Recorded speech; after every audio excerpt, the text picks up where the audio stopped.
ඔබට ජයග්‍රාහී දවසක් වේවා. අද අප්‍රේල් මාස 28 වන සඳුදා.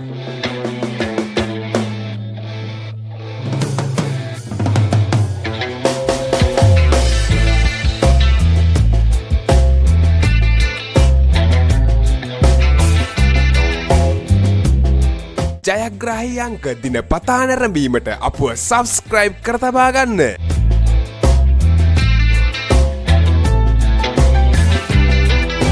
නිවැරදි ජයාංක, නිවැරදි ඉංග්‍රීසි අක්ෂරය, නිවැරදි සෙකන්ඩ් චාන්ස් ජයාංක ඔබට පහතින් දිස්සේ.